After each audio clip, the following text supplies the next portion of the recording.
And we're live. Yes, Welcome to sir. Sodomize Gaming. Another Friday, another day, another talk, another chat.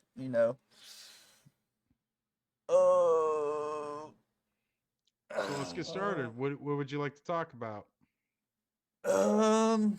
Well, I mean, of course, we've got everybody from the Discord, what they've Mm-hmm. said, stuff like that. I don't think we really touched on, like we were just talking about, touching on what our podcast is about for people that aren't in our Discord or talk to us and stuff like that. So, Or whoever's tuning in. yeah.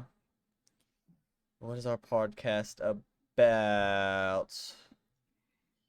I mean, for me, it's just and uh, I just kind of put your input in on it too afterwards, because I mean, I don't think we have like a definitive set paragraph like this is what we're about, this is what we stand for, stuff like that. We're just a brutally honest podcast. That's really what we are. Yeah, We're just gonna tell you how it is. very opinionated, very opinionated, which isn't a bad thing, but um, don't like censorship, don't like being filtered. I mean, me Right. me personally, I mean, things could change because it is two of us doing it. It's not just a me thing, but I don't care how big we get. I'll never not say anything I want to say about any company, any gaming studio, So anything at what's your all. final? I guess what would be a good topic actually would be is what is your opinion on the whole acquisition that's happening with Microsoft with Blizzard? Oh, yeah, Because yeah. that seems to be a really hot topic right now because it hasn't really fallen through just yet. It looks like, Well, let me pull some stuff up and it's been a while too. because I've been reading up on it. I was wondering why, so, and what's going on exactly. So Yeah, this is the actual like facts of what's going on. These are true facts. So everything seemed to be going well. Hey there, cupcakes. Everything seemed to be going well on Microsoft's end, and then the UK blocked it okay. because it is saying that Microsoft has too much of a hold on cloud gaming already, and Do you think they're that's a fair? You think that's a fair thing to say?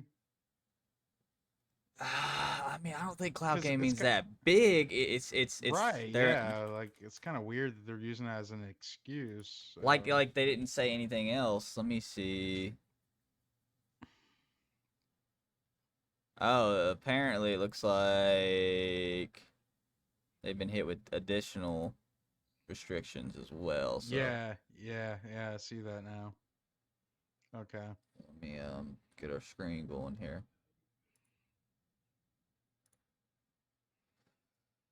Okay, so the British regulator competitors market. That's who blocked them.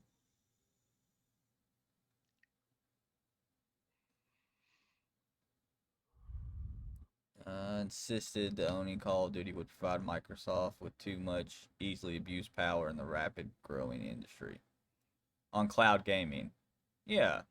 Other cloud Yeah. gaming forums spoke out against it.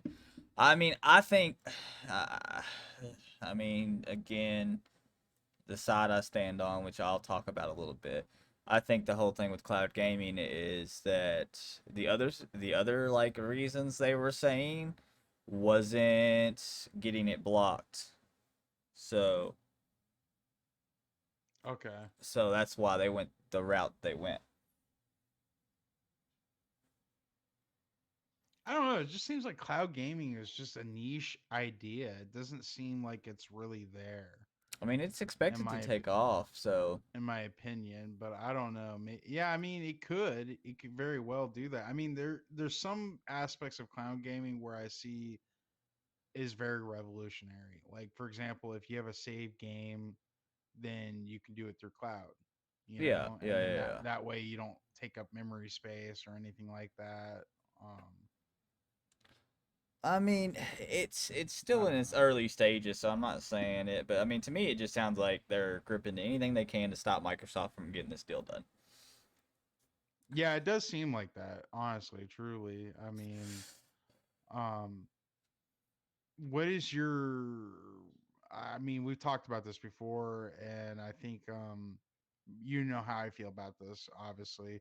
But monopolizing it, monopolizing it doesn't seem like a smart move on my part. I mean, for you, you think it's a smart move, but I don't think it's a very smart move to monopolize a series and alienate an entire customer base to a game and a franchise that everybody knows and has always known. Well, I mean, I just, so it's like to me that's just kind of like the reason why they're not wanting it to happen because they obviously know Microsoft is wanting to do that. I don't think it's monopolizing it. I mean, yeah, they would have a bunch of games and stuff, but it's not just going to be on Xbox. It's going to be on PC. And in all honesty, to me, it's more of a big fat middle finger to Sony. I really think it's just a Sony Microsoft thing. Um, and again, I mean, I'm a fan of Microsoft, but I've owned PlayStations in my life before too. I'm a fan of both, and it's like looking back throughout the history of these two companies. Sony, they laughed in the face of Microsoft Yeah, when they when do. They do. Microsoft was like, "Oh, we're gonna make a console." Sony just laughed at them.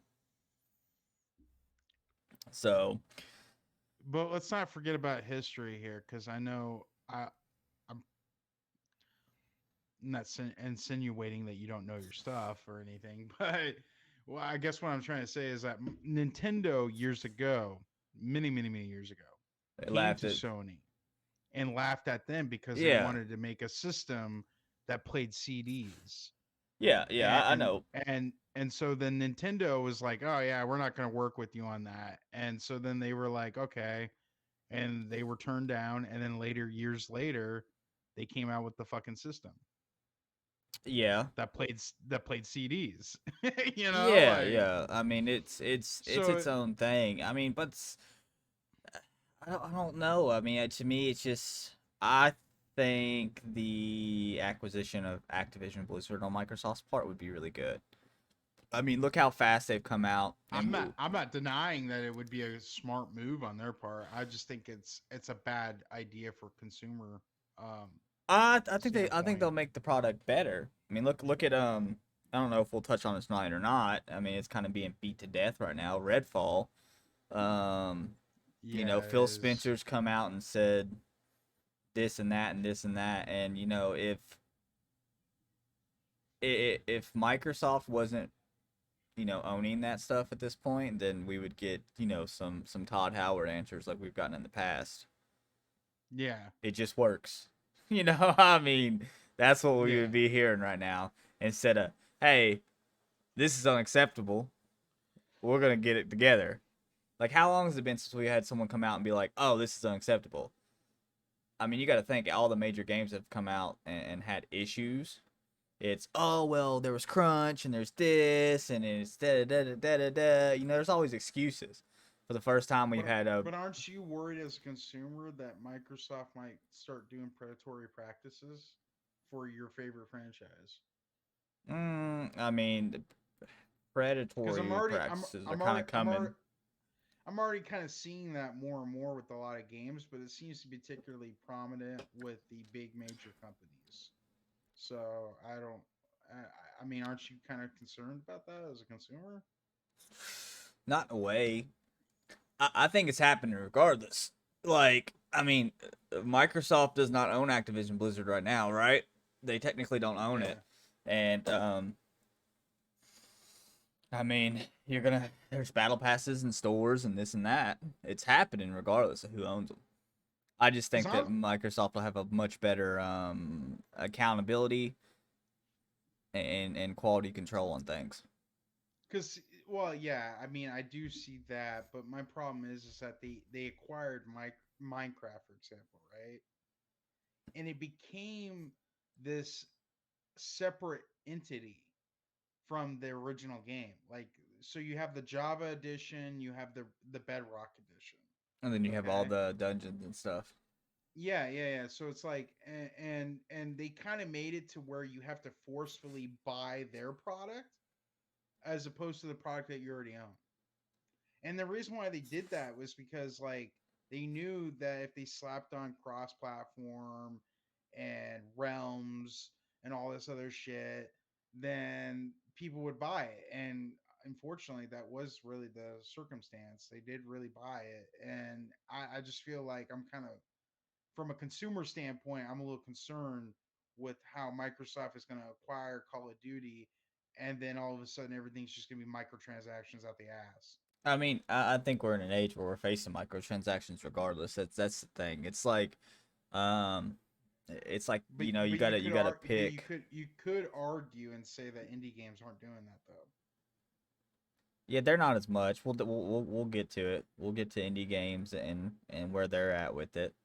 Um, the thing about this acquisition, another thing I wanted to say, that they are going against it, and they hired one of the few lawyers that have been able to beat the FTC in UK, and it's Queen Elizabeth's old lawyer.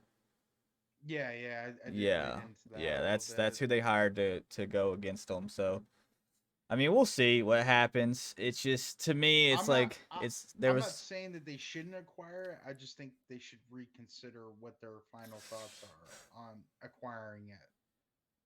You know you what I do, you- mean? do you know what I think would clear it up? I mean, this is just a personal opinion, Yeah. and I think that if they did this, it would just completely let it go. Is if they fucking dropped off Call of Duty. Like just they just acquired the company itself and got rid of Call of Duty as an IP and just started from scratch. Yeah, they can sell the IP. Just fucking sell the They IP. Once you get it, make him promise, hey, we're gonna sell this IP, not to our company. Let Call of Duty go about its way, Yeah. and then continue forward. I don't think you have to have Call of Duty. I think that's the issue with Sony. That to me is 100% Sony saying, "Oh my God, they're about to have Call of Duty exclusively on this console. This is a problem."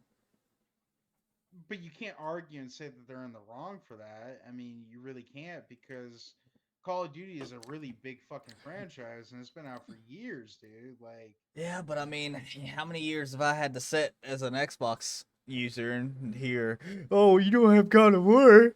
You don't have God yeah, of good War." point. You know Good what I point. mean? It's Good point. like, ah, well, But it's fuck, also we on took that on the PC now. chin. It's also on PC now, so I mean, Yeah, but I mean, Call of Duty would be on PC too if it was exclusive to Microsoft. If you got a PC, you're set. It doesn't matter. You can get whatever you want. yeah, You know what you're I'm right. saying? You're right. Yeah, valid point. That is a very good point. But I mean, Like, cause we've had to take that on the chin from fucking Sony forever. Oh, we got the new Spider-Man game, and we got God of War, and da da da, and the thing is I don't know if a lot of people realize it or not, but Sony started all of these like exclusivity issues years ago because they started to sign things with Call of Duty. Sony has an exclusivity with COD right now to this day. It's still standing, and it's extra content. You get to play earlier. There's certain skins and guns that you can only get on a PlayStation. That's not PC. That's not Xbox. That's not the only on PlayStation. So I mean, it to me, it's just like they started a fight, and now all of a sudden they look like they're about to be behind, and they're panicking. yeah, I mean, you're not wrong. You're not wrong. I just think, don't you think that there should be competition though? I think that's healthy. I think that should be a thing in any kind of industry that you're in, period. It gives you as a consumer a choice. And I just feel like Microsoft's plan is to really just fizzle out Sony altogether, or, altogether, really. And I'm starting to see more and more games go straight to PC that were once Sony games, and therefore I'm kind of under this impression that Sony's kind of preparing themselves that they may not be in the console game anymore because of Microsoft. And so I don't know. That's just something I wanted to point out because I know that you're in favor of Microsoft, but my thing is that like I think it's healthy to have competition. because it brings in new innovations, it brings in new things. Whereas, like, if you have the same old developers, the same old shit over and over and over and over again, it's not gonna bring on innovations. And I feel like we're gonna be stuck in the same shit over and over and over again for years to come. Yeah, I mean, this is the thing though. Like to me, you're still gonna have competition. Okay. With that, I mean, with that transaction, definitely. And in a theory, I think it could actually provide not necessarily more competition, but a higher standard. Because if you've got one of the biggest companies, you know, ever in Microsoft, and now they've bought these really, really, really, really big studios. Um, if they release a game that's half baked, like nobody's gonna stand for it anymore.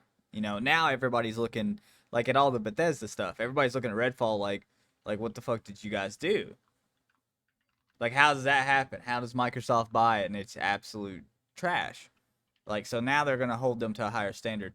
But with indie games being so prevalent lately and smaller studios just coming up with these absolute gems, you're gonna have competition because if you're that big of a company with that big of a with Blizzard in your name and all that, and you're coming out with stuff and it's just flopping, and then you're getting on a game like Marauders, So and it's absolute you don't think success. you personally don't think it's going to hinder any kind of innovations or anything happening in the gaming industry? No, no, there's too many. I mean, it's not like when they're buying Activision Blizzard, they're not buying everything. It like percentage wise to me, it's such a small piece of the pie of all the. I mean, because there's so many small teams Because that make games that are great still. I am gonna point out where positives should be pointed out. I know that I read an article recently that said that Microsoft themselves put a lot of funding into indie games. So same thing with Sony too. Sony's doing the same thing as well. So, but like, um, so I will point out positives where Microsoft does shine. And my thing is that do you think that that is going to hinder um the other competition, like, the bigger companies and stuff like that in the long run? Do you think that indie games can eventually evolve into something bigger, I or do mean, you think indie games will always just stay indie companies? I guess that's what I'm trying to say. I don't think they'll always stay indie companies. I just think it takes that one game to break through. That one game that's made passionately and Because haven't you made seen with thought. games fuck, what is it called? Like Hollow Knight and fuck, what is it called? Give me 1 second here. I'm just gonna pull it up. Hollow Knight, and there's this one game that seems. Oh, Pedro Kills or something like that. Have you seen those games? I've seen Hollow Knight. You've seen Hollow Knight. Okay, so Yeah, have you seen Pedro? I have not. Pedro Kills, Steam indie game. My Friend Pedro. That's what it's called. My Friend Pedro. So, like, my question is, do you think because we're on the subject of like big major game companies and stuff like that, but like, so games like Pedro Kills, do you think that they have a chance in hell in comparison of a 3D AAA title? Or do you think it just really, like you were saying, it just really all depends on the game itself? Because like my problem with a lot of indie games is lately is that when the indie game popularity started happening, it was a lot of 2D based games that looked like they were made in like Flash or I don't know, like Unity, but like they just did 2D. You know what I mean? And so I guess what I'm trying to say is like, do you think 2D games in the industry and like the indie game industry have a chance in hell of like actually growing and evolving into something bigger?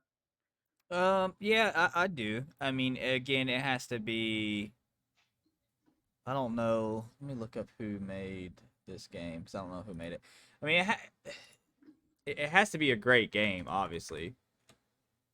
Because most games I see in the indie industry are 2D, and they are really popular, but like they don't gain the kind of attention. I don't think that most people. I don't know. It doesn't attract the right audience. Is what I guess what I'm trying to say. And what I'm trying to say is like the big game companies, they seem to put a lot more effort into evolving and You got it making. easy with that word effort there. They do. They well, I mean, they for the most part they do. They make. A lot more finances. Well, yeah, they put more money. They put more money into it. Yes, I guess that's the correct way of saying it. But the thing about indie games is that their stories are really good. They're Yeah, always yeah. really fucking solid. But the overall gameplay and the mechanics can be kind of clunky and not enjoyable. And the big time companies seem to be focusing more on things that I don't know. I feel like we're being robbed most of the time when we spend a lot of money on big retail titles anymore Triple A's. because yeah, because they're focusing more on things that like we don't really care about. You know what I mean? And like instead of like making more about the story and making it more about the overall mechanics of the game, they're focusing on like stupid little shit like look at this bullet drop down on the ground. It's like yeah, it's cool looking, but is it really doing anything for me? No, it's not. And I feel like a lot of big indie game titles are focusing more on those kinds of things were as opposed to the big time titles. And so therefore I think that what I'm afraid of, and I'm going to get back on this topic again, is that if Microsoft buys Call of Duty, do you think that's going to change at all? Do you think they're going to focus on other stupid shit? Because right No. now, as it stands as a whole, Halo Infinite is not doing that great, Well, Halo Infinite, like and they acquired that shit years ago. Halo Infinite So is just like, to me, it's everything about the game is decent. Like the gameplay, the mechanics, all that. I think just that type of arena shooter in today's market is just a little bit boring. Yeah, after 343 took over, yeah, I hundred just say percent agreed. I think it's just a little boring, man. It's hard to explain. I don't know why that game isn't fun, but like all in all, like Even after they added Forge, like I heard all the hype about Forge, and I went on there and I was like, yeah, this is fun they're just for a fucking day. I think the biggest thing, man, is just Halo relies on a lot of nostalgia. I mean, you got to think, you got, when it comes to a mass part of the market, and when it comes Thank to you for watching, gaming, Girth Burger. it's kids, man. It's 12, 13-year-old kids, and it's like, hey, do you want to hop into Halo and grind through all this stuff, or do you want to get on Fortnite and do some crazy shit with songs that and characters that and But it's hard to compete. I'm not saying but like, I hate beating a dead horse here, and I don't mean to cut you off, but that's where it kind of gets back into the subject because it's like they're not doing any innovations. Like all these big companies are not doing any innovations. Yeah, they're buying up all the big IPs, but they're not fucking doing anything. They're I not. I They're mean, literally selling us the same product over and over and over again. at Like I know this I know you didn't really play a lot of Diablo, but I played Diablo 1, I played Diablo 2, played Diablo 3, and when I got on Diablo 4, I wasn't really that impressed. I mean, yeah, it's a much more up to date version of it. There are some mechanics that are innovative to some degree, but it's not enough for me to be like, okay, I want to buy this game again. I don't know. Yeah, And but that's how that's I've been the feeling lately. that's it's a double-edged sword. I mean, like, I don't think they need to change Call of Duty. Like, you have a lot of Call of Duty fans that like Call of Duty. If anything, they need to go backwards in Call of Duty. That's what a lot of Call of Duty fans would say. in my opinion. I mean, a lot of people think the older games are better. And like in terms of Diablo 4, I'm so happy that they didn't come out with some game trying to completely fucking reinvent that whole IP and make all these massive changes because they made really big changes and leaps kind of in a more subtle way, especially coming from Diablo 3. Like they brought things that players liked from Diablo 2, so they're reaching back into the past and pulling this shit forward. You know, the skill tree stuff like that. Those were likable things. Then you look at D3 and people were like, "Oh, well, we didn't like this. This wasn't that great." They took that out and replaced it with likable things. So, yeah, I mean it is, you know, a lot of the same stuff that they've had before. But that stuff is good. You don't need to change it. You like you To some degree, Yeah. because they did do some changes to Halo Infinite that a lot of people disagree about. Yeah, that's what I'm saying. Like it's very And, easy. The biggest example in changing and not changing to me that we've been a part of recently is Warzone 1, Warzone 2. oh yeah, That that is is a the biggest massive example. example of do not reinvent too much. Yeah, you can play with some things and add some things. When it comes to Diablo 4, their biggest reinventions is definitely going to be the fact that it's becoming a bit of a live service game. It's going to have a battle pass. It's going to have a store. That's huge. That's new. Whether you like it or not, that is new for that series. And then to me, once we get into the game and start playing it pretty constantly, we're really gonna see that injection of MMO style into Diablo, and that is gonna be massive. Girth Berber made a comment here. He said that they don't need to because most games pander to either competitive play or microtransactions. Do you agree with that? As most games pandered. Yeah. I mean, I don't know. I don't know if they pander to either side. Um, Okay. I think microtransactions is just a whole nother talk in itself. Now, competitive play, like, I mean, yeah, it tends. I don't think games really pander to each side. I don't know specifically what game you're talking about or you know the reference in it, but I guess a good example would be CS. most games.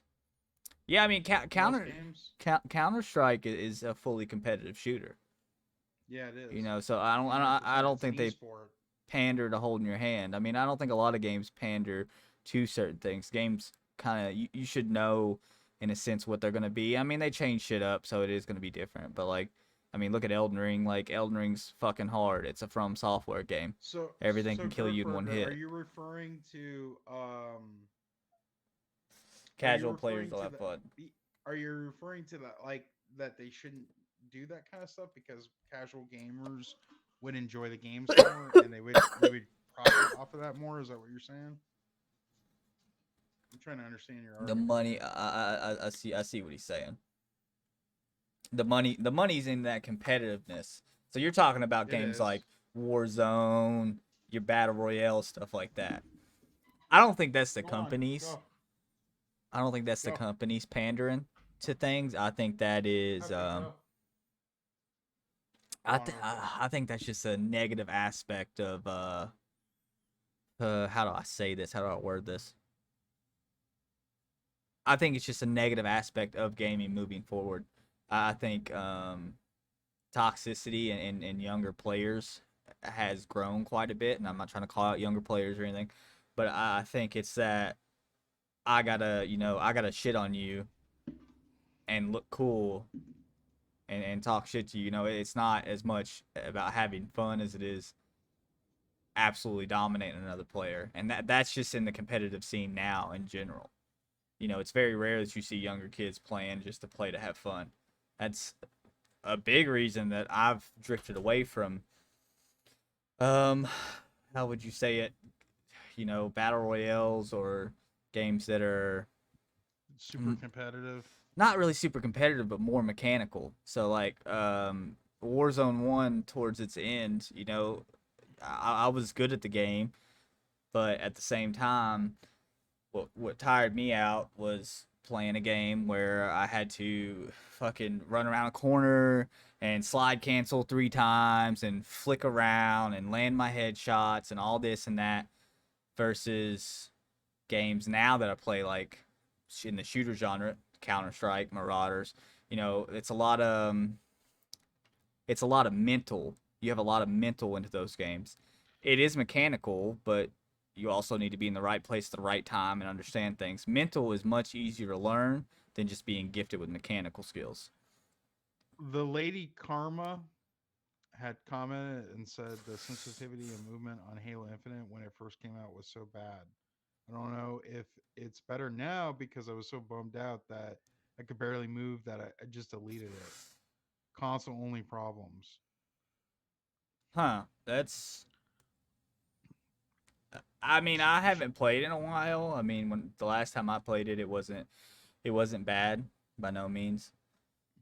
It was just it kind of got in the realm of what Girthburger's talking about here. It was just so like I don't know. People tend to get on these games now, especially arena shooters or Call of Duty, Halo, stuff like that, and they play like they're fucking competing for the world title or something, and it's just I mean, if you watch me stream, watch me play, and as we talk about games, there's especially before, I was very heavy into competitive games.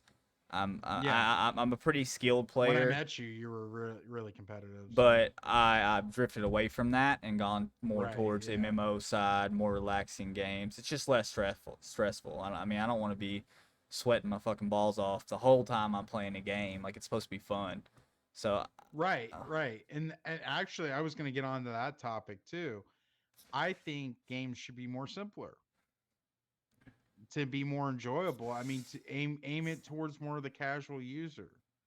man. Like, you know how many people I've met that would love to play Tarkov, but they don't want to play it because it's intimidating as fuck. You Oh know what I yeah, mean? Like yeah. I know. Yeah. they would love to play it. They really would, but it's just too goddamn intimidating. To do that. To do that, I would be a single player. Or wait, to do that, it would be a single player game. Okay, yeah, I mean, yeah, you're right. Yeah, That's I to touched some on it. degree. I touched on stuff like that in the last pod. How I think games are changing. Excuse me. Well, I mean, we don't. I mean, we're going to talk about a lot of other things too on this podcast as well. But like AI, for example, I've talked about this to you several times, and there's this thing called there's this anti-cheat system. I'd like it if you could pull it up so that everybody can see it. I think it's called AnyBrain. No. What's it called? Anti. It, I'm just gonna do a search for it. Bear with me, guys. Is this it? AI anti-cheat system. Yeah. Yeah, because like I wanted to talk to a little bit more about this too, because I feel like this could be a game changer for a casual user. Because if this can stop a person from hindering someone's experience in a game,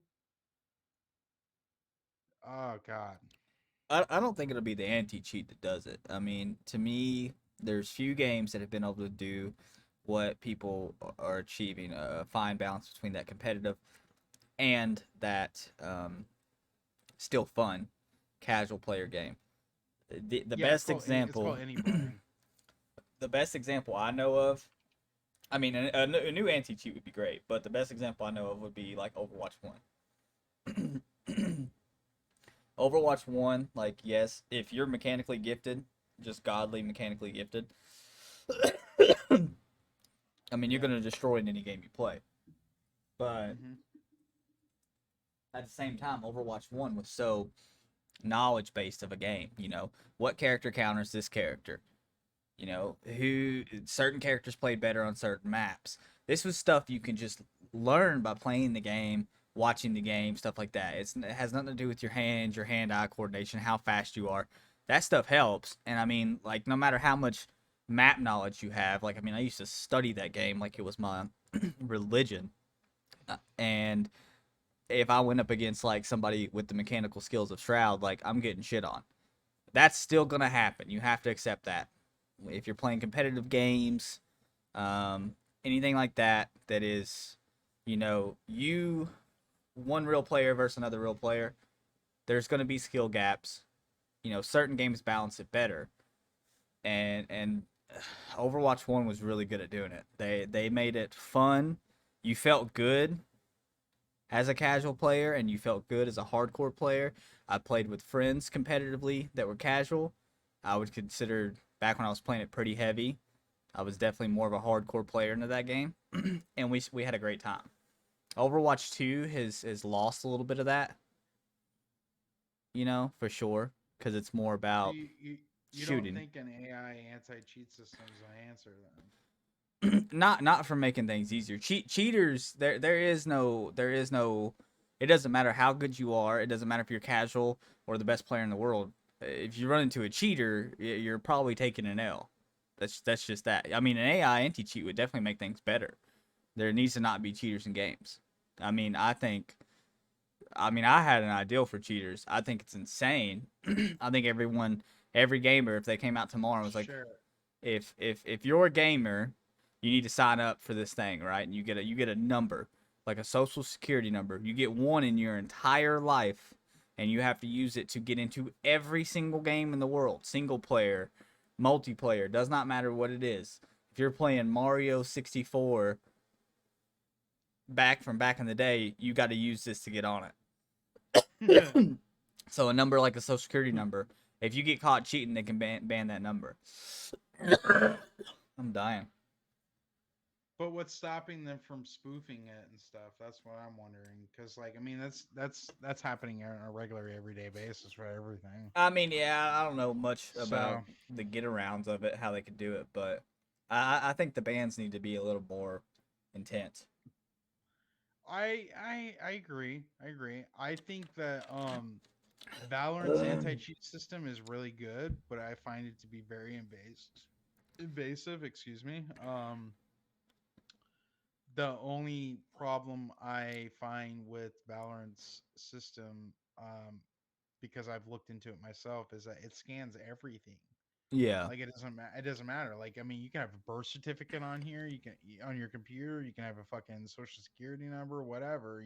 Like, and it'll fucking know, and What's it'll what? pick up on that. Yeah, and it'll store it in a database. And I don't like that shit. So I feel like an AI anti cheat system might be the way to bring about that, be, as opposed to what Valorant's doing. Man, Because I don't like Valorant's anti cheat system. I'm just gonna put that out there. I really think it's a very huge problem with the gaming industry, and I hope to God it does not become the standard. Because a lot of games I saw were looking into adapting their anti cheat system, and I was like, oh fuck. to me, it's just a lot of the punishment. Like Gerthberger said, they're console bans. I think you need to go a step above console bans. You need to figure out a way to ban a particular person from playing any game on anything for a set amount of time. That's how you need to do it. I mean, look at, and it's different, but like, okay, Mike, if have you ever known anybody that's gotten in trouble for stealing stuff? Yeah, Okay, what happened? Nah, like, you ain't gotta they tell the go story, but like, what happened they to go them? they go to jail. Really, truthfully. For how long? Uh, for like a couple days Okay, until yeah, they have a trial, and then once they have the yeah. trial, then Well, back in the day, and even in some countries today, other countries, if you get caught stealing something, they cut off your fucking hands. When people see that, they're like, "Oh shit, old Nubby over there was trying to take what's his face's fucking chicken. I'm not gonna steal stuff. That looks horrible. I saw I his think it's a hands get chopped off in public." I think your idea is a bit extreme, but I don't disagree with it necessarily. But what I guess what I'm saying is Yes, a gamer from ID, Gert Burger. from the extreme aspect from it is that what if like you're just a casual user, right? And you don't know what the fuck you're doing. You're just on your PC, right? And you're playing a game, and you have to happen to download something that's just running in the background, right? And let's just say like it's not necessarily a cheat, but it detects it as a cheat, and therefore you're automatically fucking banned, and then you won't ever be able to play video games ever again. I think Yeah, that's a but bit of an extreme idea, but like I get where you're coming from. But I think the true answer here that lies is whether or not companies want to make it more serious and develop an anti-cheat system. There is no profit in it. I was listening to the WAN show on and listening to Linus and stuff, and he was saying that there is no fucking profit in making an anti-cheat system. It's not rewarding. It takes forever to make an anti-cheat system. Period. And for game companies to jump on that bandwagon and put money into it, it's just not profitable because they don't see the potential of like these hackers basically wanting to hop back on, buy another copy, etc., etc. yeah. So it all relies on whether or not the big companies really want to jump in on that. But I see smaller companies adapting the idea. Yeah, So I mean, it sucks that it doesn't. I mean, I think in a way it could be worth it for some companies. You know, if an anti cheat gets released that's AI based and it's just the absolute shit and it works, it actually eliminates cheaters. Not like, oh, instead of seeing 50 a day, we see 25 a day.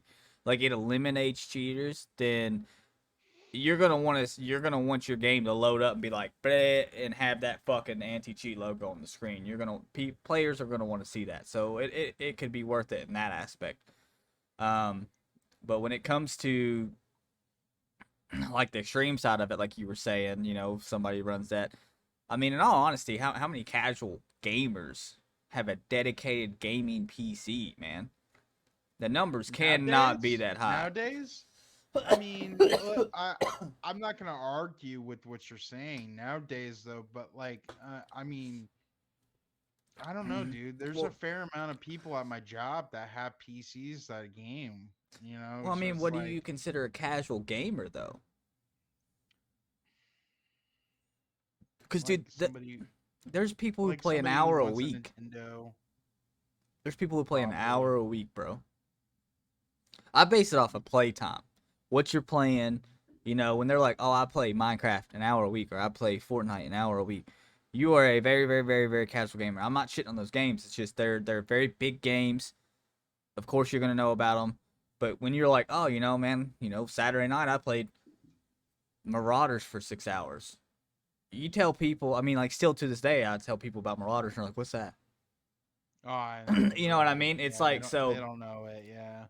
if you, I, if you have a game in PC, I think in that aspect, you are responsible for knowing what needs to be done and what can happen.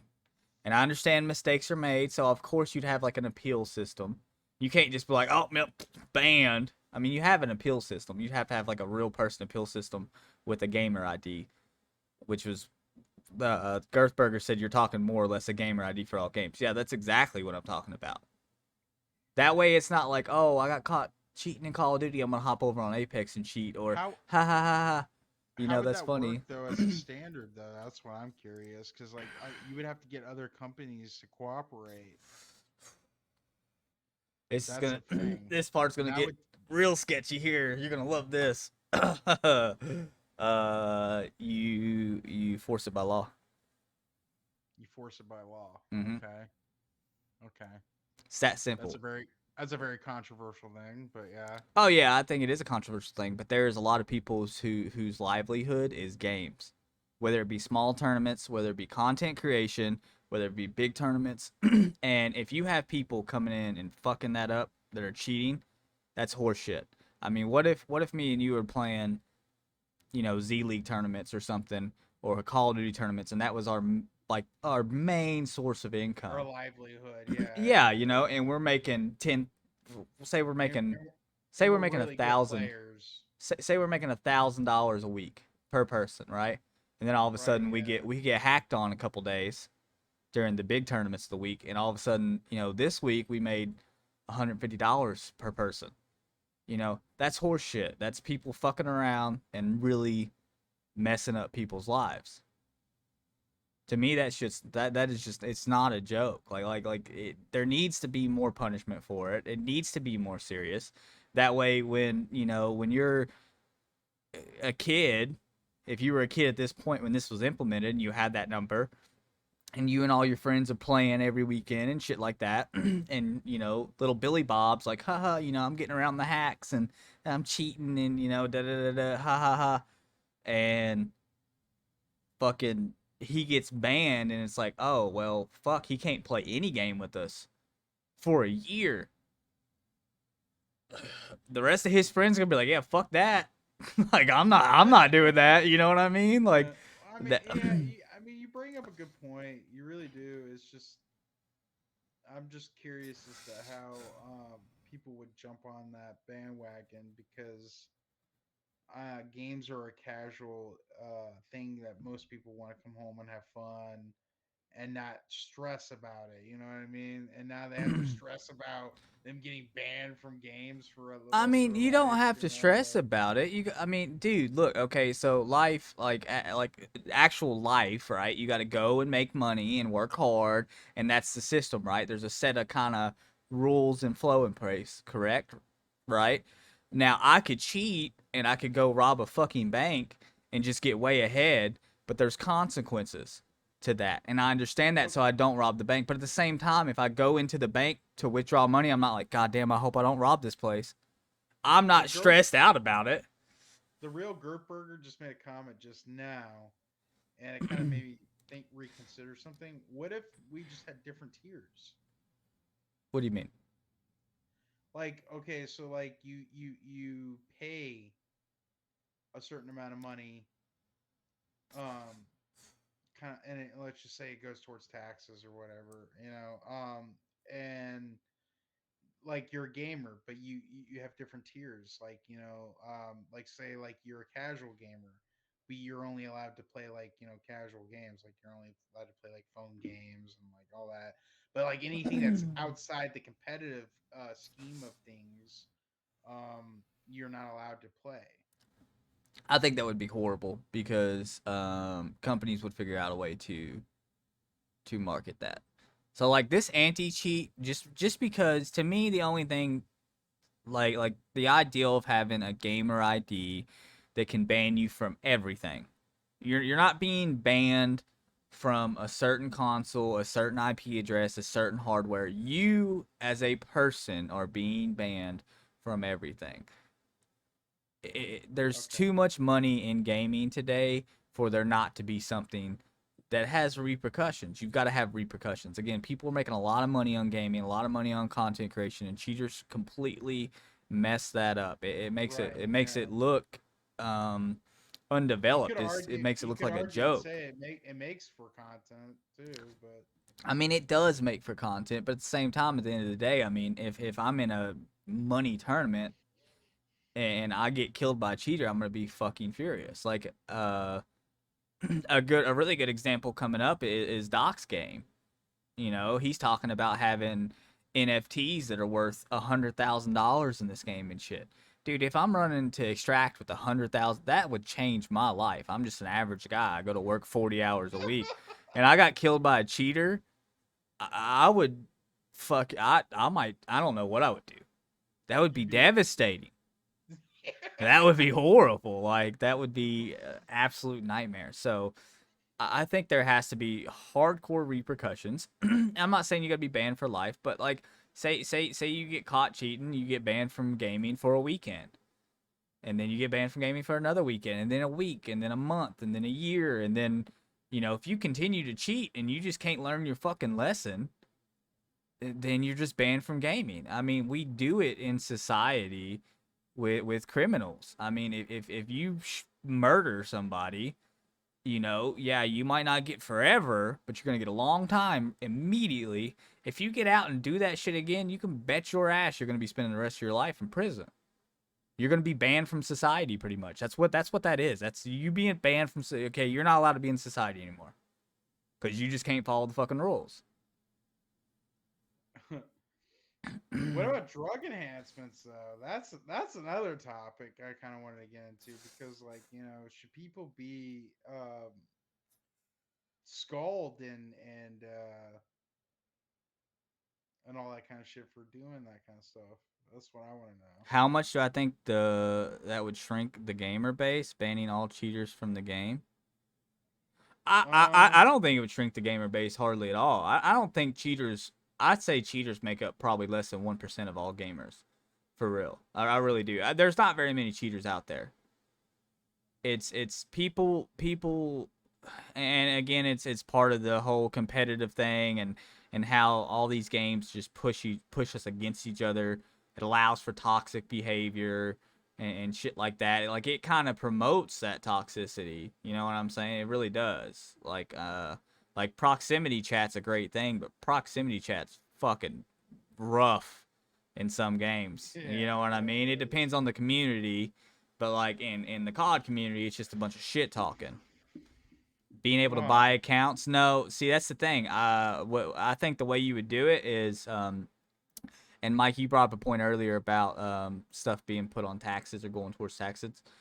This could actually pay for it because this would have to be above a studio ran thing. This would have to be implemented by by the government. Like this would have to be implemented by governments. So you get a one-time number. You only get one in your life, and these numbers cannot be generated any other way. They can't be stolen. Da da da da da da. Da. You have to make it a really big number, and then I think every year you just pay like it's a gamer license. That's what you could call it. You pay like $10 a year. $10 a year. You keep your gamer license active.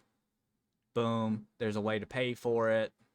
The government could probably make money off of it because we know they love making money, and it could, it could work. It's just it is extreme. It's a very extreme way to think about it, but it's like I think is there a gamer's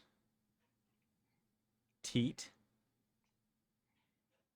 Oh, a gamer's test? Oh, that would be pretty cool. But I mean, you just at first, I mean, you're gonna see some people get banned fucking quick. You're gonna see some people be banned for life, and then it's gonna be like, man, you're like you'd be like an outcast in the community. It's like, man, remember when Mike used to be able to play with us? Now he can't play anything. Dude was cheating. absolutely nothing. Absolutely nothing. I mean, you could hook up like maybe an N64 and play old Mario by yourself, but nothing that's online.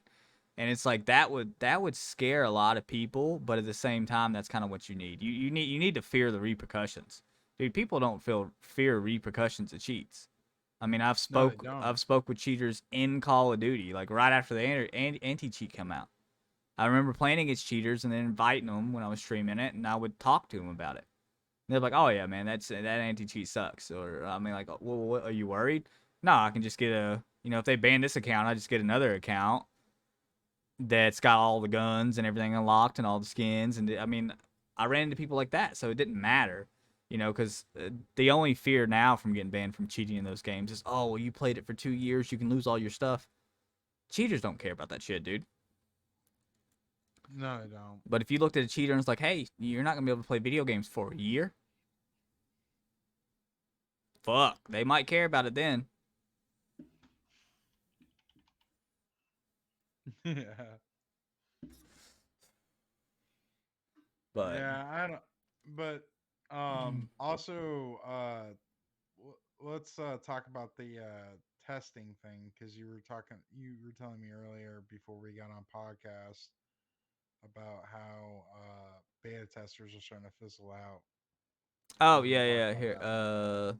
Give me a second. Let me close our screen, and then I'll pull up the Discord, pull up the community messages. If you're not in our Discord, Okay, I'll turn it up. what's up? He says I'm too low. Who? The Oh, group Garth. burger is this better? I mean, my ears are bleeding, so you should be good. My ears are bleeding. All right. Oh, holy was typing in there.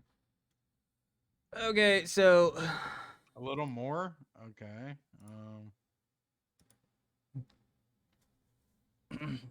I think Girth is just trying to fuck up my hearing. Girth's a game cheater. That's what it is. He's like, this motherfucker's trying to get me banned for life. I'll show him. All right. I put it to 10. I don't think that it needs to be any louder than that, really. Oh, here. Now talk, Mike. All right. What's up? How's that sound, Girth? Everybody can hear me? I turned him up in the actual stream a little bit. Better? Okay. So I don't know who all's in chat right now. Anyone in chat that has the Discord link, do me a favor, drop it. Drop it in chat real quick. So if you It's don't better. know, Okay. we have of course we've got the Divers Lounge. It's a Discord channel. It's been growing pretty quickly. And in the Divers Lounge we have welcome to Sodomize Gaming Podcast, as you can see here. This is where you can come in, drop any ideas, any opinions, any thoughts that you want to hear about in that week's podcast, and we'll go over them. Thank you, Girth. That was so weird. I shouldn't have said that shit. Thanks, Burger. Thank you, Girth. What the fuck am I doing? So Evolve said, if y'all touch on game testing and using consumers as quality control, you could follow that with how predatory game transactions have become. Like industries will charge $20 for a skin or a new character or a small addition of gameplay, but say the game is free, so we have to recoup cost. Yet bring in more money than ever in gaming history when we used to just pay for a full price game and get the whole thing, instead of the current drip feeding in place where you pay for each drip. Did you mention who said that? Yeah, I said Evolved. Evolved Design said Oh, that. okay. Okay. All right. Good. Yeah. Um. So Hmm. you go ahead, Mike. My opinion is going to be unpopular. I already know it. I agree with what he's saying. To be honest. So you think that? So like, what do you not like? I mean, like you're not liking the fact that because a lot of people get upset because beta testing was a paid job, and now those people don't have Right. Right. jobs. Now we do it, and and so like is that what bothers you, or is it just? What bothers me more is that they're selling half-ass products to us as of lately. Like, and so therefore, I agree with what Evolve is saying because they they want us to have these half-ass products, but then they want to do these predatory transactions and everything else with them. Therefore, what bothers me is that beta testers should be a thing, and therefore, there's two reasons behind why I think beta testers should be a thing. One reason, quality and control, is another good reason, and then the second reason it would be it's fucking a job. It's a job. To make sure the game is good. How can we really count on the average Joe Blow to submit a bug report or something like that? Like, really, come on. Like, can we be real here about this? Because like, if we're a serious gamer like me and you, yeah, we'll fucking submit a report and say, oh, there's a problem here. But like all these other gamers, they're just on here just to play the game. So therefore, I'm not really led to believe that the whole beta testing thing should be fizzled out. I think it should be something that they should really reconsider and maybe grow it back up again.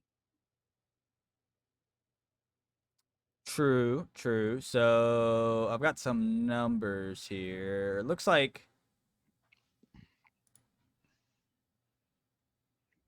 So the Diablo 4 beta, the last beta was played for 62 million hours Yeah. amongst it. So, I mean, you were saying there that average gamers, obviously their input because they don't play as much, they don't know as much, but at the I mean the same time, well, you said they won't input anything because they're an average gamer. At the same time, do you Right. want Yeah. just I don't think you want somebody that's gonna hop on there for an hour to put their input in. Like, oh, well, this character sucks. Well, no, He's no, not. no. They're not thinking about it in the same way. That's not what I'm saying. I'm saying like if there's a real problem with the game, that they're not gonna say anything. They're Well, gonna well, they're immediately not. be They're like, not gonna "Oh, well, recognize the real problem though. this game's got a problem," and I'm not gonna waste my time doing this shit. They're gonna get off and they're gonna click off and get off the game and go find something else to do. I mean, your average gamers are gonna recognize little lags and stuff like that, being that it's in a beta. See, I think the opposite. I completely understand why Blizzard got rid of the beta testers. I think it's a good thing. I think it's good for users. Like, I'm gonna get on Diablo 4. I'm gonna earn free rewards just by playing the game. Okay. All So right. Well, I I enjoy that guess aspect of it. if they have an incentive, then I There 100% there needs to agree. be an incentive. Yes, 100%. Diablo But 4 as a has it. Overwatch 2 did not. Diablo 4 does. Um, I think Blizzard learned a lot of things because they tried to do the same thing with Overwatch 2, have us as beta testers, and they really only had one open beta.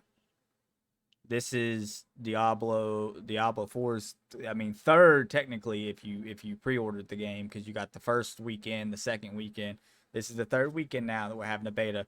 They've mixed a lot of things up, a lot of patch notes. Not even mixed it up because it needs to be mixed up, but mixed it up just to see how players play it and what the reactions are and stuff like that, trying to get a fine balance.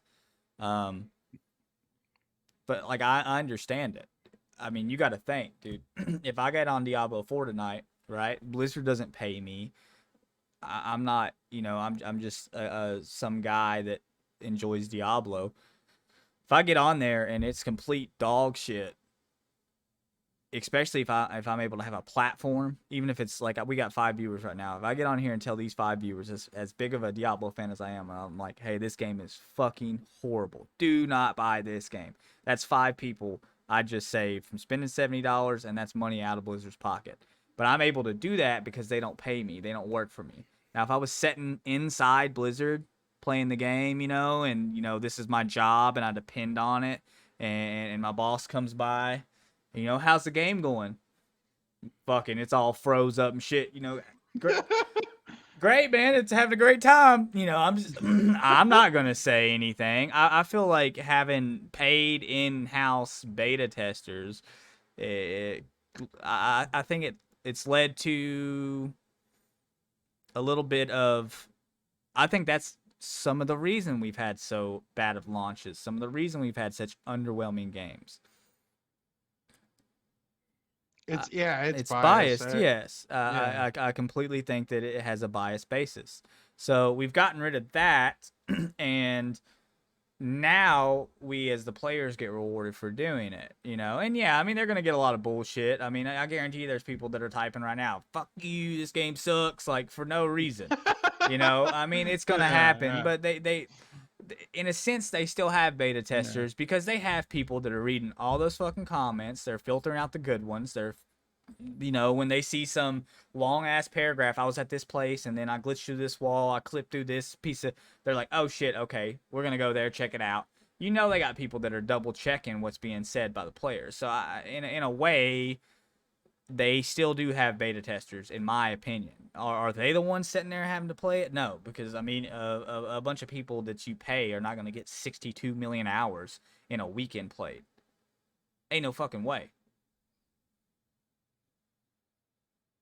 Yes, I will. I've played the shit out of Diablo 4. I will talk about that in just a second. But I know that Glenn had a comment on the Discord as well, talking about like the prices of games, and some of the arguments of Glenn and Evolved was, the drip feed of everything, and um, how much they're charging for things now. There's a big thing going around, fucking Diablo $70. Why?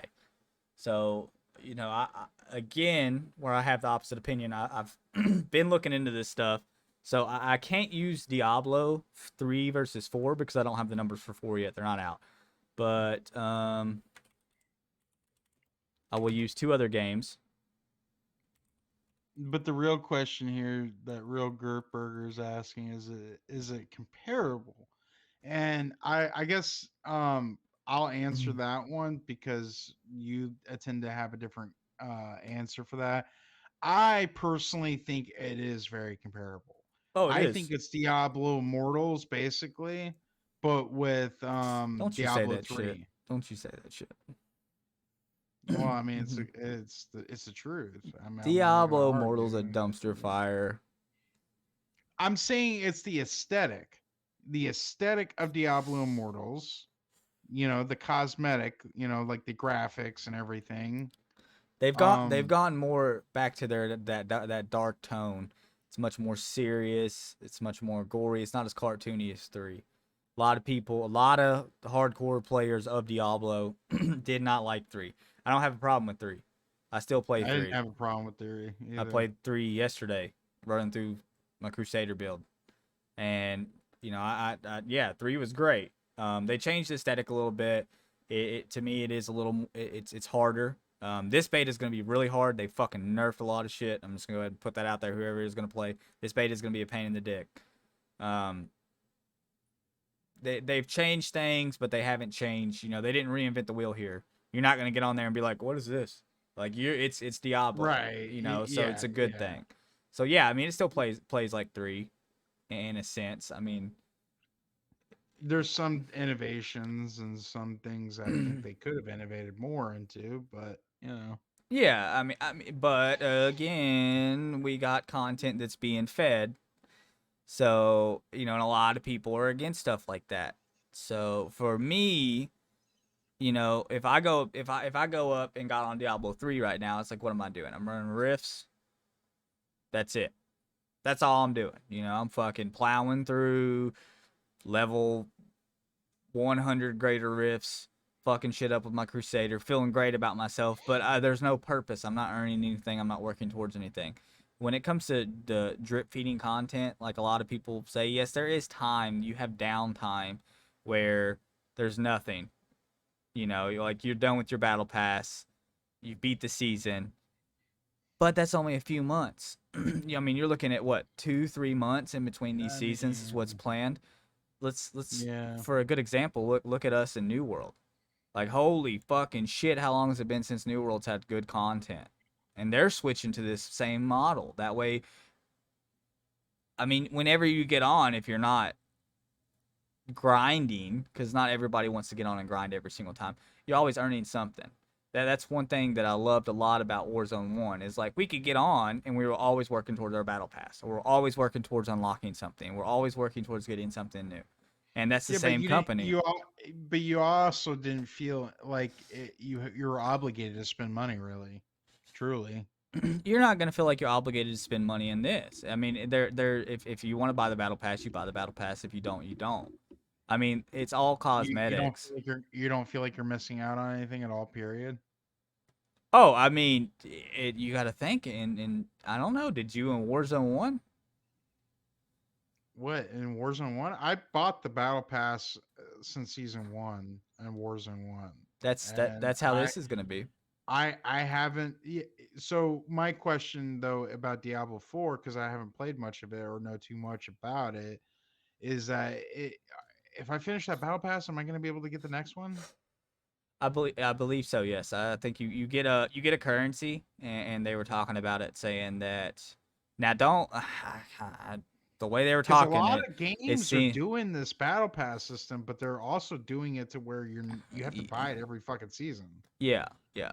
Now I think the battle pass is $10. You get a free version, which is like these power things that you can like Yeah. boost stuff. You can boost like your XP earnings for so long and stuff like that. Kind of like Infinite had, how you could boost XP, boost battle pass stuff. So you get that free regardless. And then there is free tiers in the paid battle pass, and then I believe, again, don't quote me on it, I believe that you do get the currency, the in-game currency, along with the battle pass, because I think it's enough to either Okay. I think it's enough to buy a skin at the end of your battle pass from the shop, or save it and buy the next battle pass. And then of Okay, course because you've got that $25 version or whatever that lets you skip like 30 tiers and give you everything. You know what I mean? You get to skip a bunch of shit, yeah, just like any other game. like if it wasn't like that, then I was gonna argue and say, well, the thing about Warzone was is that like you could literally just spend the $10 and be like, okay, well, I could buy it next season, next season, next Yeah. season, next season, next season, and just keep buying it. That's the incentive of spending $10. But I feel like some games, like here's a good example. Even though I do like this game a lot, and I think it's kind of underappreciated. Naraka Blade Point, for example. Hmm. Okay, you buy the season pass, you finish it, and you don't get the next season. You literally have to buy the next season. Yeah. Same thing with Rumbleverse too. When that was out for a while before became a non-existent game, it literally You did the same you thing. always find a way to bring up Rumbleverse. You're hurt. That game hurts your heart deep. I'm not the only one. Glenn liked that game too. So Yeah. there's a lot of I people mean, that like that game. I met some people on there too. they So can they they can do the battle pass the right way, the wrong way, being that it's Activision Blizzard making the game. I've played Activision Blizzard battle passes. I think it'll be fine. Overwatch 2's battle pass, you get currency. You get enough currency to buy the next one. I okay. don't see them going any different than this. So now the thing about Overwatch 2 is the shop is a little fucking weird because you got to pay real money for skins that I earned playing Overwatch 1. So I hope they don't do that. But this is a Well, whole my new game itself. It's not really porting over. Like Overwatch well 1 my and 2 is the same thing, in my opinion. Was. well well my thing is that about the whole battle pass system is that like now games are fucking $70. You know what I That's mean? Like that's what they we're want getting you into. they want you to spend 70 fucking dollars for a game, and then they want you to spend $10 for a battle pass. All right, so this is the thing. So Like, is the game worth $100? Like, fuck. I've got it pulled up on screen right here. So again, I can't do the Diablo numbers because we don't have the numbers for Diablo 4 yet. I've got the numbers for Diablo 3. It was like I think it was like 40 million, $50 million, around 50 million to make that game. So, but I'm gonna show you two games on two different time periods. Because I think we have to be realistic as consumers. In today's world, everything is more expensive. People are getting Right. paid more, everything Right. has gone up. The budget of these games, I didn't really realize how much they had increased. But CD Projekt Red, so Witcher 3 had a budget of 34 million US dollars. The development itself was only 12.6 million. So they spent 12.6 million developing Witcher 3. Okay? Amazing game, right? Right. Same company,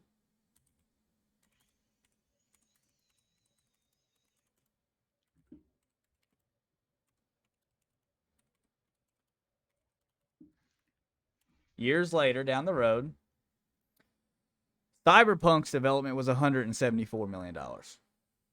Okay. So we go from 12 million to 174 million, and I understand Cyberpunk was a very ambitious game, but estimated numbers. These are estimated numbers, and this is based off the trends of how games are going, the type of game that this is. You've got Diablo 3 at around $50 million to make. You have Okay. estimated for Diablo 4 is 150 to $200 million. Okay. Okay, so not only are the budgets for this much, much, much higher than they've ever been, people are getting paid more too. So, a lot of people are like, oh, well, this company, and you can say in 2010, you buy it on BattleNet. In 2010, Blizzard was profiting You buy to from the Blizzard.net launcher. what is it? Gripper, sorry, I didn't mean to cut you off. Oh, you're good. Yeah, it's not on Steam. It's not gonna be on Yeah, Steam. Yeah, it's on the battle.net. Yeah, Battle.net. But in 2010, Blizzard profited like what? Let's see what 2010's profits are.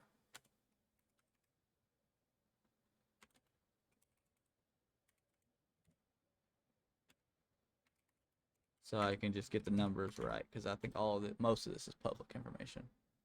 Well, then, don't you think that from a consumer standpoint, there should be regulations on video games so they're going to start charging $70 a game? Huh? I don't Regulations? know. I mean, in Yeah, in a yeah, sense, yeah, yeah. yeah. Because that's a lot of money. I mean, I get where you're coming from. Things are, going up, in price and whatever, et cetera, et cetera. But like, you look at a movie ticket, yeah, they're expensive too, but it's not extraordinary as 70 fucking dollars for a product that you're not sure is really guaranteed to be a finished product. Yeah, I mean, I get what you're saying. Like, I do understand that it's got to be a finished product. It can't be half baked and stuff like that. But, um, what I was saying is a lot of people say that Blizzard's profiting 8 billion a year, stuff like that now, and in 2010 it was $1 billion a year. Yeah, it was. Yeah. And there is the percentage difference though is almost covered by the percentage of inflation. Like I understand they're making $8 billion a year, but everything costs more now than it ever Right, has. right, right, So right. Yeah, I get it. it averages out. And at the same time, I do think some companies, because like right here in 2021, they made 8.8 billion, so an 8.87% increase from 2020. Now in 22 was 7.52 billion, a 14.48 decline from 2021. So I mean, I thank God we're past it, but I mean, COVID did happen. So Yeah, yeah, yeah. I think that definitely fucked up some stuff. So I think that you got to throw that factor in there a little bit. I mean, games being $70. I mean, it's a $10 increase. We've seen increases all through the years. In the early 2000s, I remember when games went to $60 and people were flipping the fuck out. Because before that, PS1 games and stuff like that, a lot of those were like $40. Yeah, I mean, yeah, yeah, yeah. It I makes get. I just, jumps. I feel like with it making the jump though, there should be other strives too. You know what I mean? Like that. What I don't know. It's kind of hard to explain. Like if you look at it from a history standpoint, there has been some big major innovations throughout history when it comes to gaming, such as like the fact that we can play games on a fucking CD. Like Yeah. before it was cartridges. And it's like they're not really doing anything major. It's like they're selling us the same I mean, thing, they are, but they're not. but I mean, look at you. You have to compare Diablo 4 to Diablo 3. In yeah. 2010 or whenever the fuck 11, 12 when Diablo 3 released, Hmm. Mike, me and you could get on PlayStation and play with two of our friends. Right, yeah, we That's can. that's what we could do. We could run through the world. Each area of the map was locked. We didn't have mounts. We could go through the story and then we could do rifts. But once we got to a certain level of rift, then we had seasons that come out. But seasons was just earning cosmetic stuff, and it was do all these challenges.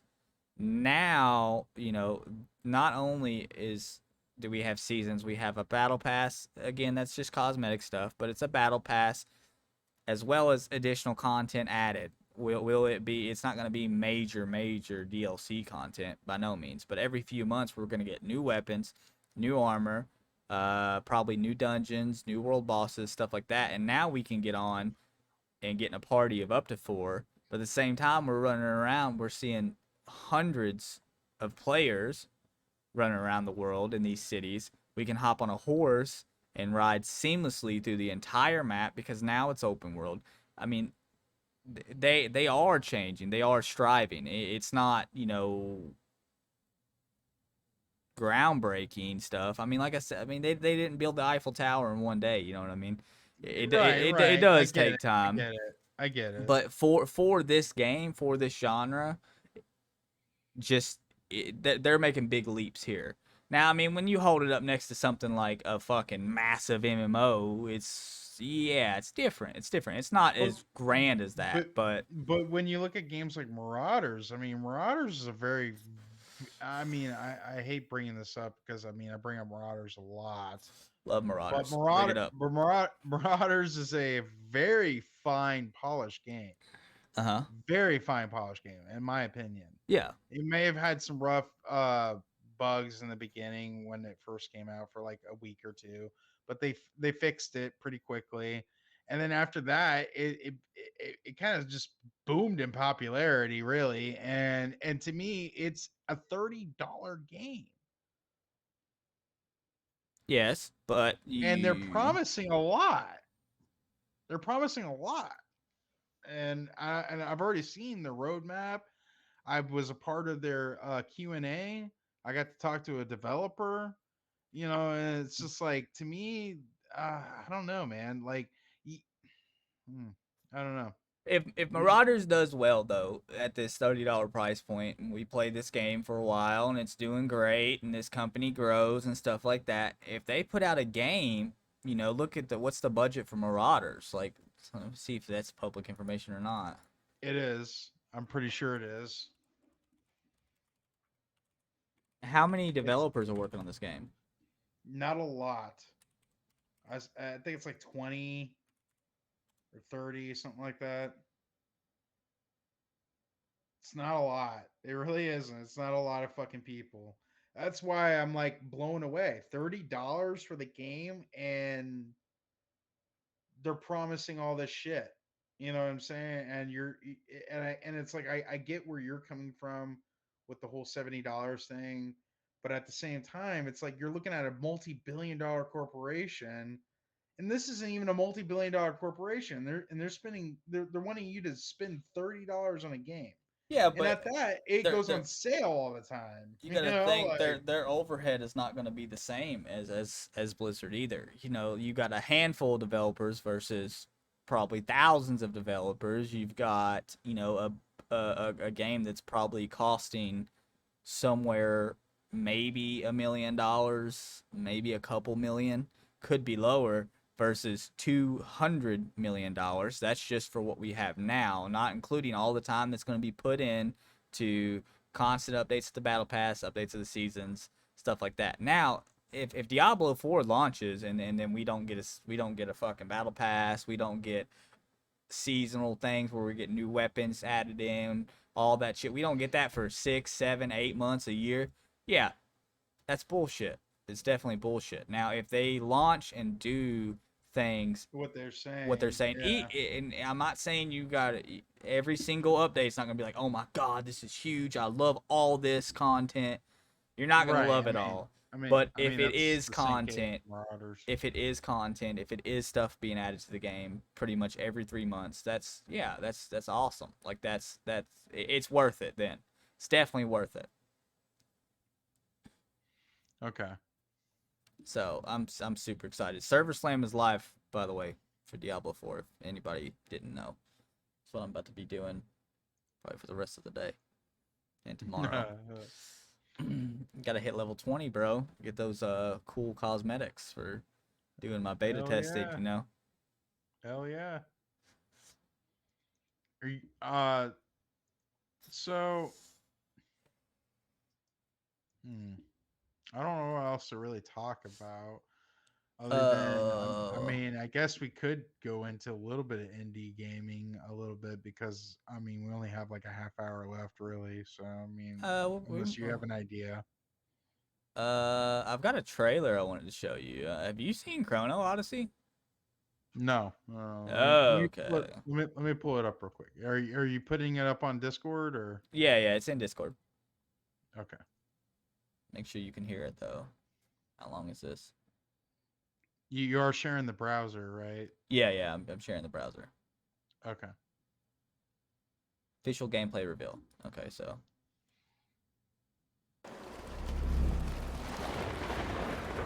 you got audio? Yeah, I got audio. Okay.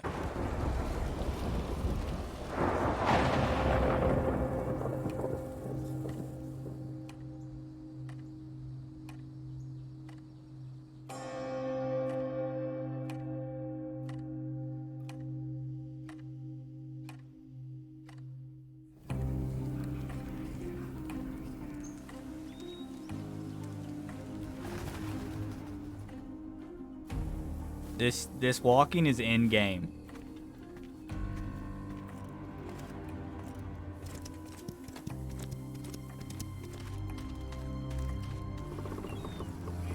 In game right there.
That's a good looking game.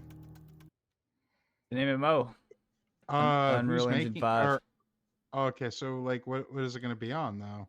I think it's gonna be, and so this is so PC fucking or funny. Yeah, it's definitely gonna be on PC, but it's also had a PlayStation exclusive trailer as well, so it might be a PS exclusive. yeah, it's kind of funny. Yeah, it's Um, hilarious. But yeah, I mean, it's my, gonna be on PC. my It's an MMO. It's made by InPixel. We don't know a lot about it, my obviously. thoughts on it. It looks fantastic. Yeah, it's Unreal Engine 5. It definitely it's definitely looking a little new worldy with those muskets and different It classes. I don't know does, if you yeah, caught that or not. yeah, it Had did. had 4 player, looks like raid bosses or something when they were fighting. It was just the 4 of them, and then it had that massive fucking world boss, which was insane. Yeah, that So was insane. There was like so many players and stuff. yeah, it's the only new game that's really caught my attention. You know, I'll try to keep up with it as much as I can and see what's developing. Asmongold was talking about it. He absolutely loves it. He's like, I hope it's also going to be on Xbox. Okay, there we go. Okay, It's cool. not exclusive, so So, no release did date or you want anything like that. did you want to also show everybody the Silent Hill 2 trailer? Yeah, yeah. I haven't seen this myself, so I think you're gonna be impressed by it as much as you were impressed by that. Now, as much as I am impressed by that, I do take everything with a bit of skepticism. You know what I mean? Well, yeah, but this time around, like I said, they were saying that he was a holdback. That's crazy. So Silent Hill 2 is getting a whole remake, and this is it, and it looks phenomenal. Like for real, like I cannot wait to play it. Like it's insane. I'll go ahead and give you a warning. There's probably going to be some blood and gore in this.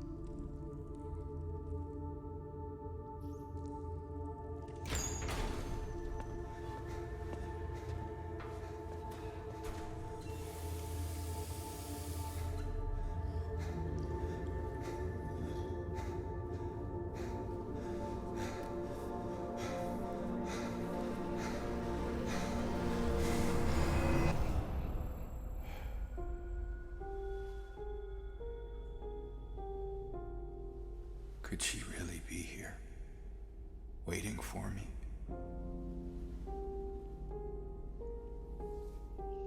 Mary died of that damn disease 3 years ago. I'll point out what's gameplay and what isn't.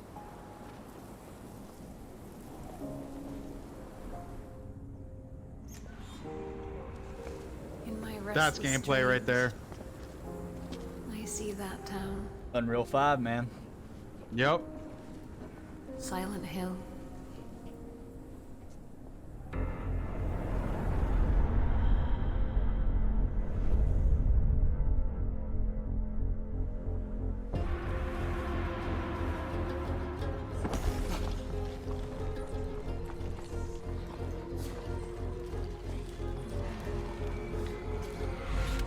I know what you are.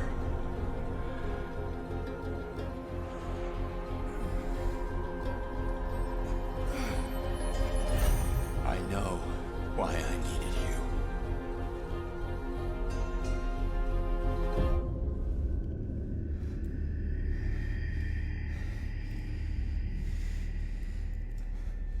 But it's all over now.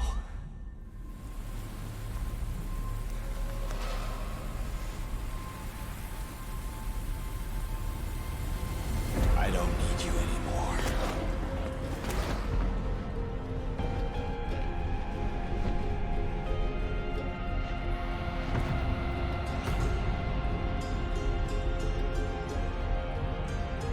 I'm ready.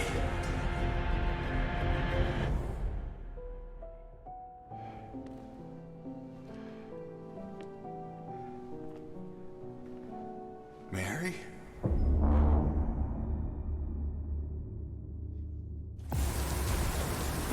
Oh, shit.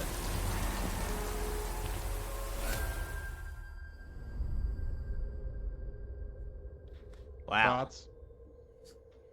Ugh, that's such a fucking creepy game, man. Silent Hill is such a creepy vibe. I wish they'd make some like really good movies on Silent Hill. I know they made that one. It wasn't bad. They But... made two. They made two.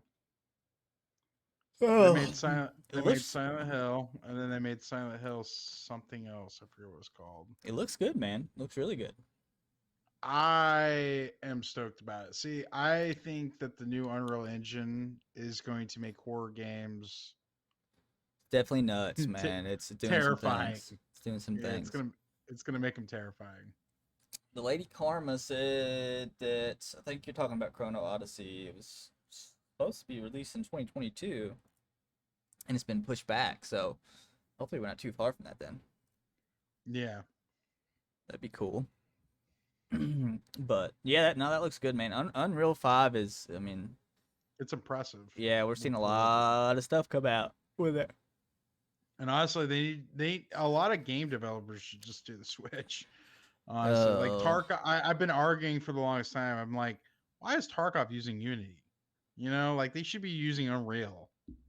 I mean, a lot of people tell me I should use, um, well, fuck, OBS versus Streamlabs, but I just know Streamlabs. I think a lot of it's just they know it better.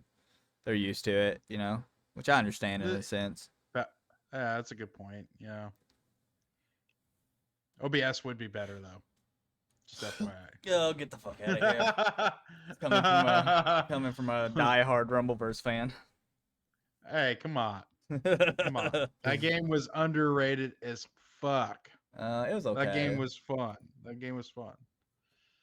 So what I'm not saying I'm not saying it was a great game. I'm saying it was a good casual game to hop on and just fuck around on, like Fall Guys or something. Yeah, for sure. Already What were you on gonna it. say?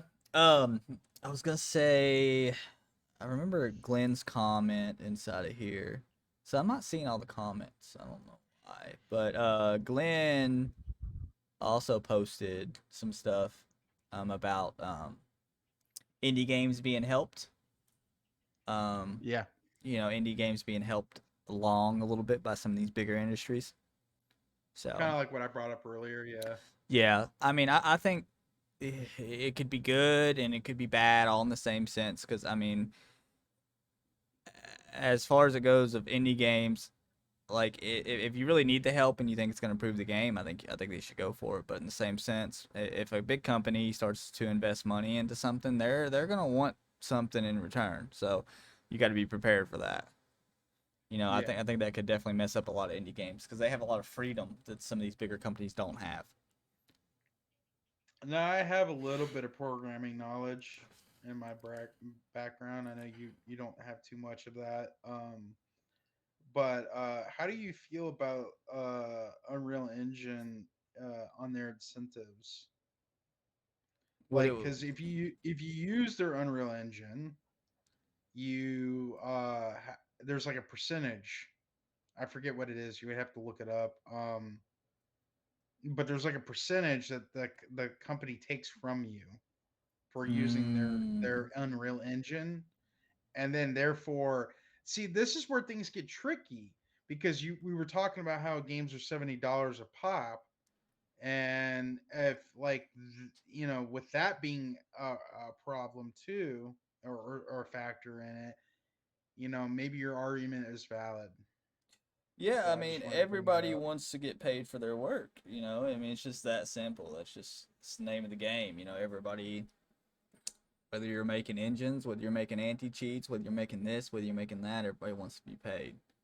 And at the same time, these people see numbers of profits and you assume like, oh well, they're making so much more, and it's like, yeah, but I mean they might be making a little bit of more, but if you look at the percentages, it's not, especially if you kind of factor in inflation and what it's costing them to make stuff. So not only is the budget's much higher for these games, but PC parts are expensive too. yeah, they're expensive. And Sally Sue that used to make $20 is now making $50 an hour. In a 10-year gap, everything's going up. So and Although GPU prices have come down. we're in a consumer based market. I mean that's the thing. We're in a capitalist country. Yeah, I'm Capitalism not is our proud of it, but I spent a lot on my GPU. yeah. Capitalism is our market. So that's when that's where we live, and that's how our government goes by things. Then when there's big price increases, these companies have to keep the same percentage of revenue. So like 8 billion versus 1 billion, yes, it's a different number, but the percentage is fairly close to the same. Um, the the people that are going to pick up that slack to make sure that it's the same percentage is the consumers. That's us. So it's something we got to live with. And it's Yeah. not always the greatest thing, and I understand everybody's financial situations are different. Um, games are gonna get more expensive. Games are gonna have a lot more in them. It's big industry. Gaming is absolutely booming and growing. So I guess we should probably wrap this up. It's 7:52 now. Is there any final thoughts you'd like to share? Yeah, go play Server Slam. Go play Diablo 4, greatest game ever made. And check out Sodomize Gaming on YouTube. He's like, he didn't even drop the YouTube. Oh, but yeah, we can we we we upload every single Saturday. So yeah. We'll upload it all on Saturdays. And as always, everybody that was in here tonight, whether you're watching it live, whether you're seeing it on YouTube, appreciate the support. It means a lot. You know, we got big Please plans, smack a big like ideals. on the YouTube channel, comment, subscribe, Yeah. follow, do all that great shit. Get it tattooed on your face. You know, whatever you want to do. Yeah, get it You tattooed know. on your face. If somebody gets a tattoo of SodomizeGaming right on their forehead, we will. I'll have you. If say we ever hit 1 million viewers, you'll be our guest for that episode. Okay, I'm just gonna go ahead and put that out there. We'll fly you Oh, out. yes, we will fly you out. By then, we'll have an in-person studio. You will be there, fully paid. Fully paid if you get a tattoo of SodomizeGaming on your face. I wanted to start a thing where we talk about possible game of the year contenders Ooh, yeah, as the year that's a good rolls along subject. before we end. Because right now I'm seeing, and you're gonna fucking disagree on one of them, but I'm only seeing two at the moment. So Okay. mine are it's Diablo 4. One of them's Diablo Okay. 4. And Hogwarts Legacy. I can't argue with those. I can't. Yeah. The problem with me is this is not the year of games for me personally. I looked into Hogwarts Legacy. I haven't played it yet. You said you played a little bit of it? Oh, I've played the shit out of it. It's a great game. It's amazing. Okay, so yeah, I can't argue and say what you're saying is not valid. So I don't and a lot of people it is the talk right now, Harry Potter and Diablo. So I don't think Diablo's gonna win. I mean, you got a lot of big games releasing, and then you've also got I mean, Starfield releases this year, so we're gonna see how that goes. You know, oh god, I hope it's not a hot mess. after the Redfall blunder, I'm scared. I'm scared for some people. like Fucking I'm really glad that Diablo 4 is releasing this year, because if it wasn't, then my focus would really be on Starfield, and it's not, thank God. So my fucking dreams and hopes won't be as shattered. let's not forget about the Star Wars game. You know, like God, we didn't even talk about that in Fallen Order. Don't buy that game. Yeah, don't buy it. Fallen Order. And don't pay for Redfall either. I don't know anybody that's No. paying for it. You know, Redfall's got like 1,000 players. Yeah, it does, but that's because it's on the Game Pass. And people are like, I don't have nothing else to do. Fuck. No, what I'm saying is like it's down to 1,000. Well, I mean, yeah, but still, that's kind of impressive for a game that's not good. You know, like I'm just saying, like usually, the fucking game has a player base of like 10,000 at most, if it's average. Yeah, You but know, that but game just released. 1,000. That game released what, a week ago? Yeah, but I saw videos on it, dude. That game is horrible. I've played it. Game is- I've played I it. know you said it was a hot mess. I mean, I didn't get far enough into running into anything too crazy, but I mean, it's fucking boring. I don't know how else to say it. Game's boring. It's boring. It's not good to look at. I mean, They got big ass balloon hands for some reason. I don't know if you've seen those memes. There's some memes and a half about it. So we'll see where it goes. We'll see if they turn it around. I mean, this is a good proving ground for Microsoft right now. See what they can do, you know, as they're acquiring these companies. So, but funny Bethesda. shit. Yeah. Well, I mean, it's Arcane Austin. We'll see. Still fucking clanky. It still plays like 2012 Skyrim movement. I don't know.